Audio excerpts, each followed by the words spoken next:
ஆன்மீக நண்பர்கள் அனைவருக்கும் அன்பான ஒரு வணக்கம்.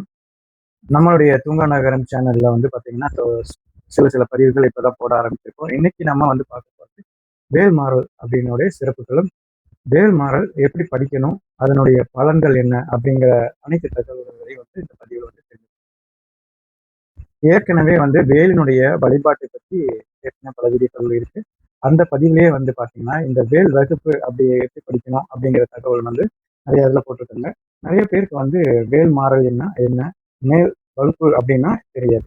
அது எப்படி படிக்கணும்? அப்படிங்கிற சமீப காலத்துல வந்து நிறைய கேள்விகள் வந்து நிறைய பேர் கேட்கறத நான் பார்த்துருக்கேன். வேல் மாறல், வேல் வகுப்பு, வேல் வகுப்பாகவே வந்து திருப்புகழ் வகுப்பு நடக்கும்போது அதுலயே வந்து பார்த்தீங்க அப்படின்னா, அதுல வந்து எடுத்திருக்காங்க. முதல்ல வேல் வகுப்புனா என்ன? வேல் மாறல்னா என்ன? அப்படிங்கிறது வந்து தெரிஞ்சுக்கலாம். அருணகிரிநாதர் சுவாமிகள் வந்து நமக்கு வந்து திருப்புகழ் அருளி செஞ்சாங்க. திருப்புகழை வந்து போலவே அவர் அருளி செய்ததுதான் கந்தர் அலங்காரம், கந்தர் அனுபூதி, இப்படி வந்து நிறைய தொகுப்புகள் இருக்கு. அதுல வந்து மணி மந்திர ஔஷத நூல் அப்படிங்கிறது வந்து ஒரு 3 வகுப்புகளை வந்து நமக்கு சொல்றாங்க. அவர் பல விருத்தங்களையும் பாடியிருக்காரு, பல வகுப்புகளையும் அவர் பாடியிருக்காரு. அதுல வந்து பாத்தீங்கன்னா மணி மந்திர ஔஷதமாக ஒரு 3 வகுப்புகள் வந்து நமக்காக சொல்லியிருக்காரு.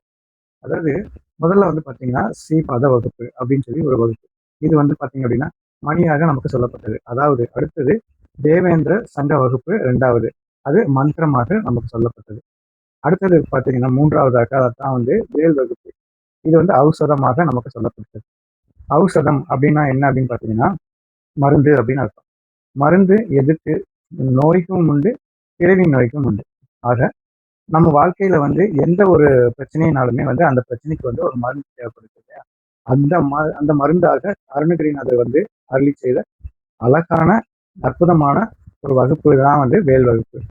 இந்த வேல் வகுப்பு தான் வந்து பின்னால ஒரு மந்திர தொகுப்பாக வந்து மாற்றணும் அப்படின்னு வந்து அருணகிரிநாத சுவாமிகள் வந்து ரொம்ப விருப்பப்பட்டவர் வள்ளிமலை சச்சிதானந்த சுவாமிகள்.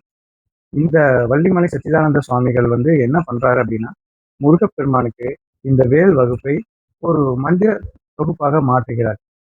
அப்படி வந்து மாற்றின சுவாமிகள் வந்து பாடிய வேல் வகுப்பினுடைய தொகுப்புகளை எடுத்துக்கொண்டு அதுக்கு முன்னும் பின்னுமாக மேலும் கீழுமாக மாற்றி மாற்றி மாற்றி மாற்றி அமைத்து 64 பாக்கள் அமைஞ்சது போல ஒரு மந்திர நூலாக வந்து இந்த நூலை வந்து அவர் உள்வாங்குகிறார்.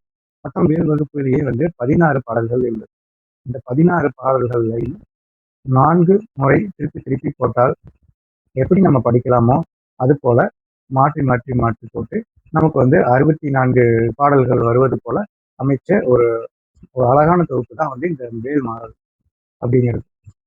சில பேர் கேட்குறீங்க, ஒரு வேல் வகுப்பு படித்தாலும் ஒன்றா தான் இருக்கு, வேல் மாறல் படித்தாலும் ஒன்றா தான் இருக்கு அப்படின்னா, முதல்ல வந்து இதற்கான வித்தியாசத்தை வந்து நீங்கள் தெரிஞ்சுக்கிட்டோம் அப்படிங்கிறது தான் வந்து இதை நான் சொல்றேன்.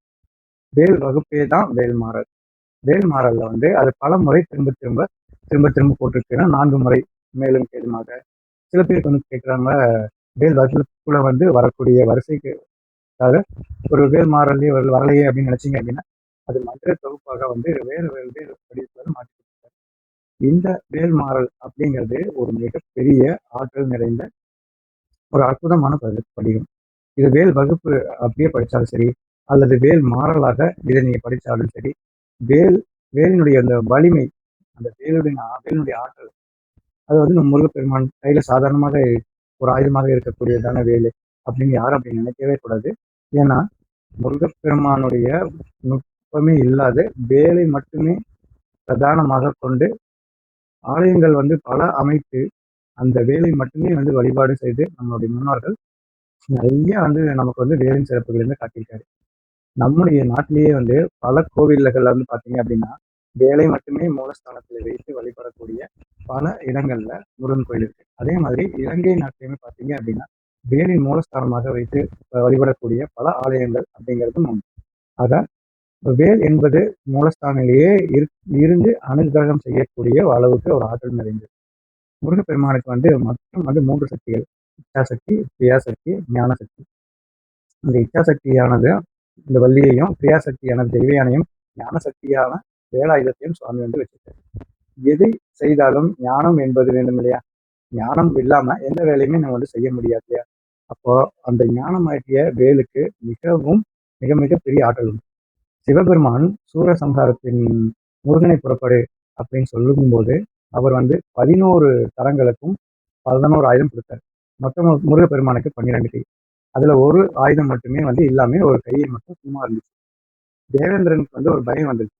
எங்க இந்த முருகன் வந்து இந்த ஒரு கை அவையவரதம் விதமா காட்டிட்டாருன்னா என்ன பண்றது அப்படின்னு பயந்து நடுங்கி நிற்கிற போதுதான் சிவபெருமான் என்ன பண்றாரு அப்படின்னா, உலகத்தில் இருக்கக்கூடிய அனைத்து சக்திகளையும் அண்டம் முழுவதுமே நிறைந்திருக்கக்கூடிய அனைத்து ஆற்றல்களையும் வந்து ஒன்றாக திரட்டி அதை அப்படியே வந்து ஒரு ஒரு வாக்குல ஊத்தி எடுத்தா எப்படி தக தக தகன்னு மின்னுமோ, ஒரு 1000 கோடி சூரியன், அந்த 1000 கோடி சூரியன், ஒரு சூரியன் பிரகாசத்தையே நம்மளால வந்து தாழ முடியாது.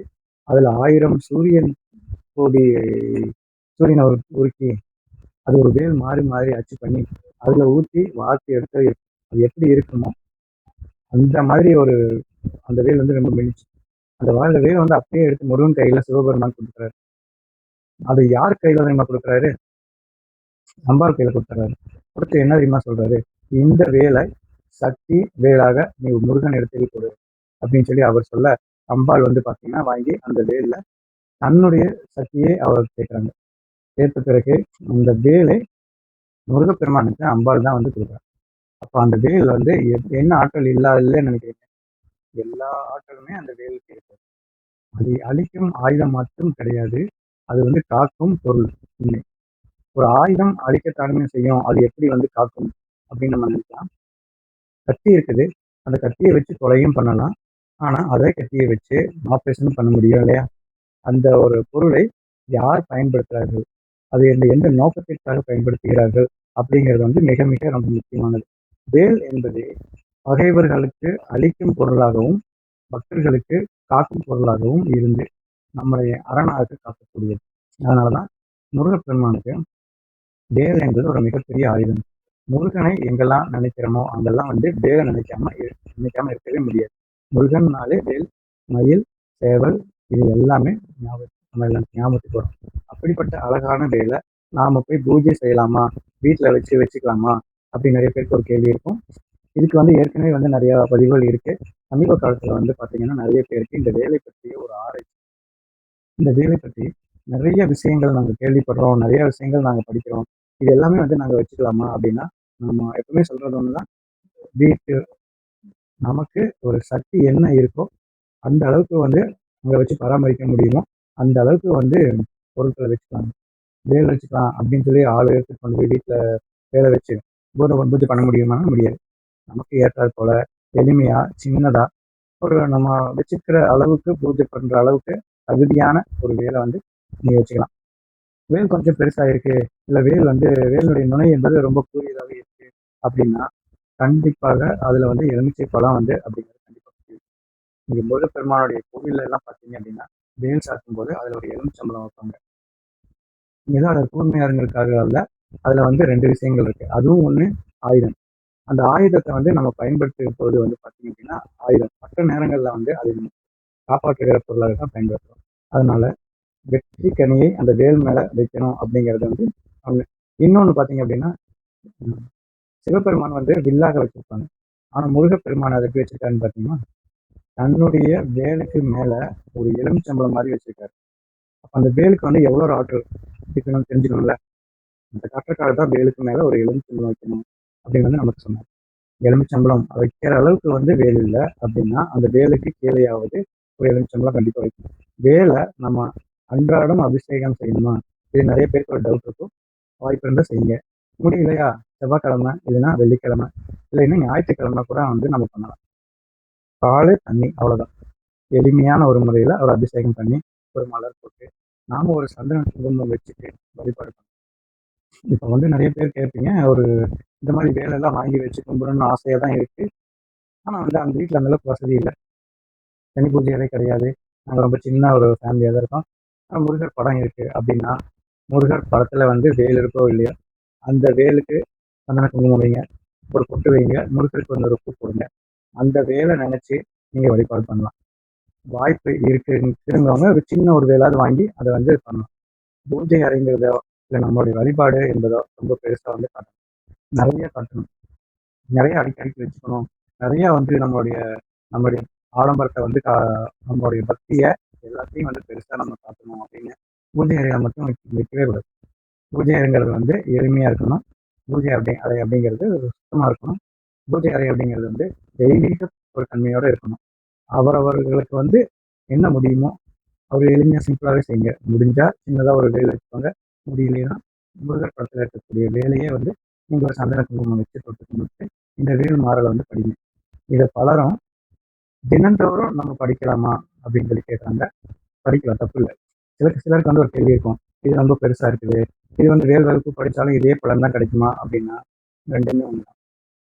ஆரம்பத்தில் சொன்ன மாதிரி ஒரு பிரச்சனை அப்படின்னு பிரச்சனையில் இருக்கீங்க, அந்த பிரச்சனை வந்து வெளியே வரணும் அப்படின்னு நினச்சிங்கன்னா ஒரு வைராக்கியமாக ஒரு 48 நாள் நீங்கள் எடுத்துக்கிட்டு அந்த 48 நாளும் வந்து இந்த வேல் மாறல் பெருசாக இருக்குது, பிரச்சனையும் பெருசு தானே, அப்போ வந்து அதுக்கு தகுந்த மாதிரி வந்து நீங்கள் வேல் மாறலை வந்து பாருங்க. அப்படி இல்லைன்னா வேல் வகுப்பு அன்றாடம் நமக்கு வந்து படிக்கலாம். பிரச்சனையெல்லாம் ஒன்றும் இல்லை, ஆனால் எளிமையாக இருக்குது, எங்களுக்கு வேலை பிடிச்சிருக்கு, முருகனை பிடிச்சிருக்கு, அதனால நாங்களும் இதை படிக்கிறோம் அப்படின்னாலும் நீங்கள் வந்து வேல் வகுப்பை வந்து நல்லா படிக்கலாம். ரெண்டுமே ஒரு சேர நமக்கு பலன் தரக்கூடிய ஒரு அதி அற்புதமான ஒரு உன்னதமான ஒரு மந்திர தொகுப்பு அப்படின்னா அது இந்த வேல்மாறல் வகுப்பும் வேல்மாறலும் தான். நம்ம வேல் வகுப்பு எப்படி படிக்கணும் அப்படின்னு ஒரு வேலை பற்றிய ஒரு பதிவில் வந்து சொல்லியிருந்தாங்க. அதனுடைய லிங்கை நீங்கள் வந்து தேர்ந்தீங்கனாலே கிடைக்கிற சர்ச் பண்ணீங்கன்னா வேல்மாறல் அப்படிங்கிறது வந்து ரொம்ப பெருசு, அதனால வாய்ப்பு இருந்தது அப்படின்னா அது தனிப்பதிவாக நான் படித்து உங்களுக்கு வந்து ஒரு நாளைக்கு அதோட வீடியோ போடுறோம். இப்போ வந்து டிஸ்கிரிப்ஷனில் வேல் வகுப்பையும் வேல்மாறல் இந்த மாதிரிலாம் ஒரு சில இதில் வந்து நீங்கள் சர்ச் பண்ணிங்கன்னா கிடைக்கும். உங்களுக்கு எது தேவைப்படுதோ, எது உங்களுக்கு படிக்கிறதுக்கு டைம் இருக்கோ, வாய்ப்பு இருக்கோ, அந்த மாதிரி வந்து பயன்படுத்தி நீங்கள் அதை வந்து படிச்சுக்கலாம். இந்த பதிவை உங்கள் நண்பர்கள், உற்றார், உறவினர் எல்லாத்துக்குமே பகிர்ந்துக்கோங்க. நம்மளுடைய தூங்கா நகரம் சேனலில் இனிமேல் சில வீடியோக்களை நம்ம இதுவரை சப்ஸ்கிரைப் பண்ணலைன்னா மறக்காமல் சப்ஸ்கிரைப் பண்ணுங்கள். மீண்டும் அடுத்த ஒரு நல்ல பதிவில் வந்து உங்களை சந்திக்கிறேன். நன்றி.